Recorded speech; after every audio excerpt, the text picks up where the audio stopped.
Tish was a very welcoming, very happy person.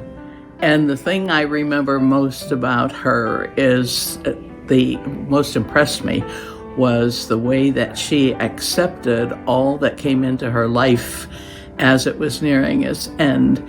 She didn't lose her happiness. She didn't lose her gratitude for people. She was just accepting of everything that God sent her way. Tish Hosick was a fine person and a good friend. She was kind and loving. She was very intelligent. She had a great dry sense of humor. She was the first person to say hello when you walked into a room and the last one to say goodbye. But I think what was really kind of unique about her in the eyes of our family was the way she bonded with our cat, Gemma. Now, Gemma is no gem. She can go from a purring kitten to a raving maniac in a matter of seconds. So she's not really our favorite, I'm sorry to say. But she was Tish's favorite. Tish would watch her when we were on vacations, and she would send us pictures of her playing with her and getting groomed, and little posed pictures even.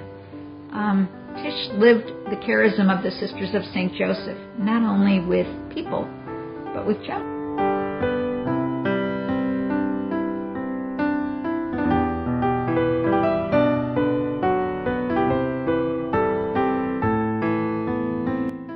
This reading is about Norman Schlosser. He was a warm, generous, loving man and an associate of the Sisters of St. Joseph.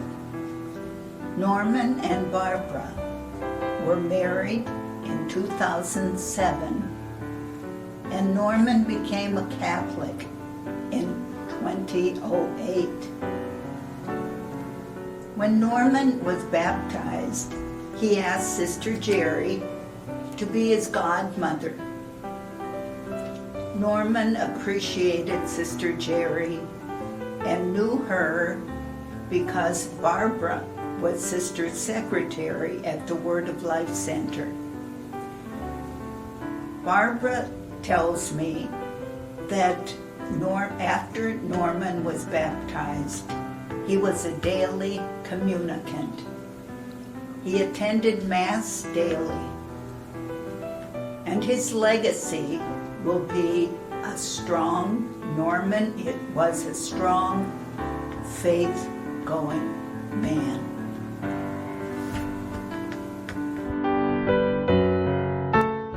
Captain Norm Schlosser. That's how I'll remember Norm. I remember the day that I took Sister Ann Loretta to the peninsula for ice cream, and we found him and asked if he would take us for a ride. And when I told him it was her birthday, he was so delightful. He made such a fuss over her, and we had this tour of the bay by the captain, and it was like she was on her own private yacht. So I'll always be grateful for that and remember the joy he brought.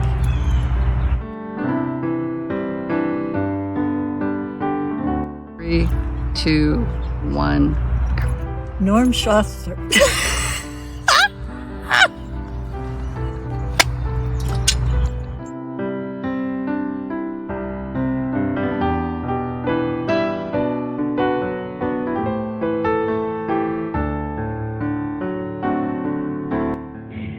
Betty Zeiner was a wonderful lady, very, very giving and very kind, and always had a smile. And she helped us in Marycrest with the pay to help with feeding, and always offered to do anything she could help to do. Betty was a cousin, but not only was she a family relative, she was also a good friend. Betty and my mom joined the associates together at the same time. Betty and I worked in a mailing. We really enjoyed doing what we did and kidding around with the nuns and spending time with the other ladies, which made everything more enjoyable. But in my heart, I'll miss Betty. She was number one. She was number one for me.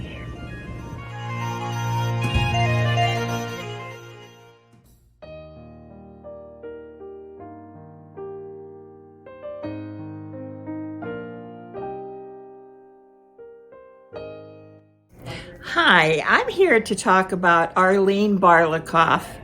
She was a gem at St. Patrick's. She was constantly in the kitchen working and arguing with another woman about how well she was better at taking care of the kitchen than she was. I won't mention her name, but Arlene was foxy, and she was crazy, and she was a joy to have as a friend.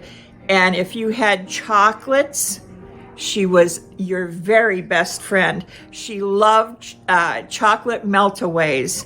And, one year her husband bought her 5 pounds. It was gone with 2 weeks. It was gone. So Arlene was a sweetheart. And she had a rough edge, but trust me, when you really got to know her, she was a gem. Arlene was very generous with her time and all her talents, always volunteering for everything. She was an excellent cook and baker, very social, outgoing, and friendly to everyone, welcoming, hospitable, and always ready for a party. So she was my kind of gal. But most of all, Arlene was a woman of faith, loving God and serving many ministries during her lifetime, including the Cresceo movement, Father Peterson's ministries, the Catholic prison ministry, and cooking for the Haven with the other associates at St. Patrick's.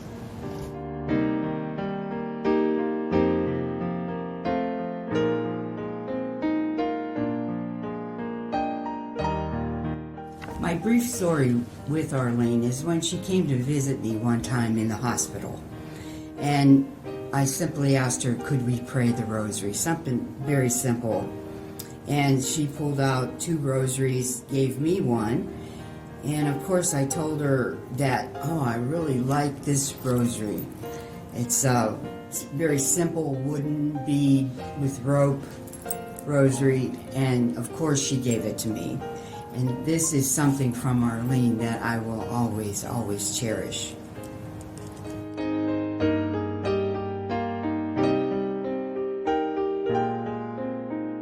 Arlene will always be remembered as pretty much loving everyone. Loving God, family, friends, and neighbors, church, and community.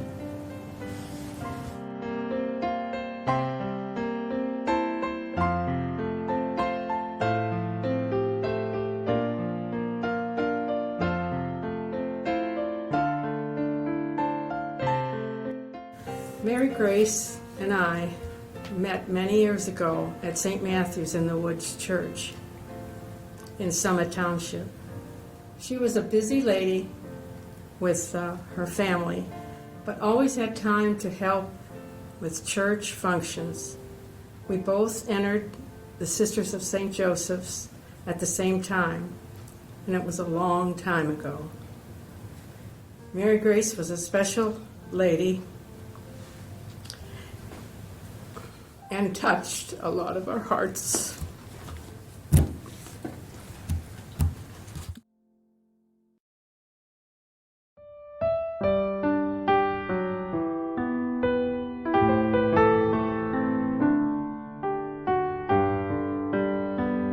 Attending Cresceo many years ago, I felt lost that first evening, but I was encouraged by the number of women that were there. The beginning of something sacred.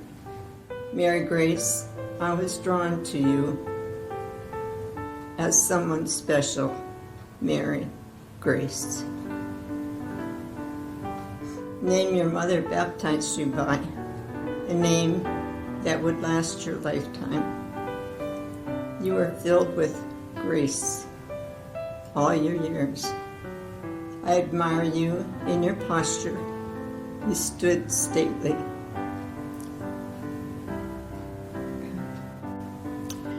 We miss the GRs. We mix the GRs by all of us as combined with the associate program. We met for more than 30 years with Shirley Mack, Lou Sitzler, and our special prayer leader, Sister Betty Ruja. We had to retire the monthly meetings as we aged, but continued to be held together by prayer. You are truly missed.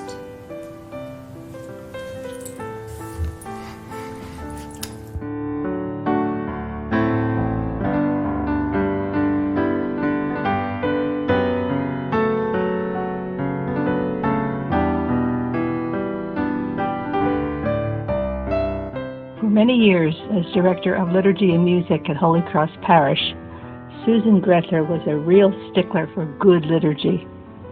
She also loved music and always had a song in her heart. Her gift of a great sense of humor enabled us to share many hours of sheer laughter together. Her presence is missed.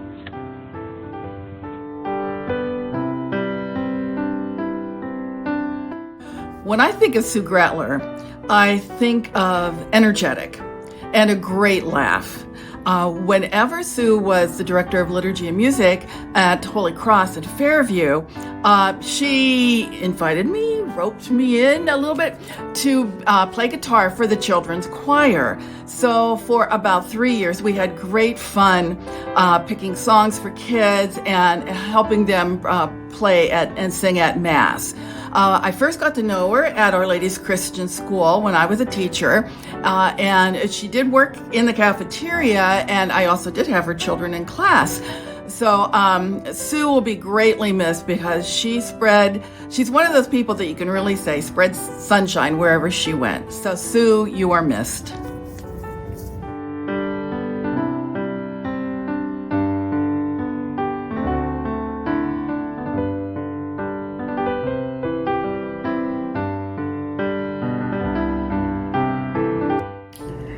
Yvonne Gersoms was one of those wonderful people in my life that walked in one day and said, "I'm here to help." And she participated fully with St. Patrick's the whole time I was there. And then she got very involved with St. Patrick's Haven. And she was really the heart and the soul of for many of the men at the Haven. She just enjoyed being with them, doing for them, and giving them advice. One time I said to her, "No, Yvonne, you're not here for advice to give, you're here to listen." She said, "But they need it." So she was a great woman. I loved every bit of her, and I'm so sad we lost her, but God bless her, and I know she's doing well with God in heaven. Yvonne Gersoms was a true friend of St. Patrick's Haven. She was there at the beginning over 34 years ago, and she was a faithful, faithful friend of the homeless men we serve. Yvonne Gersom will be sadly missed, but she is part of our story.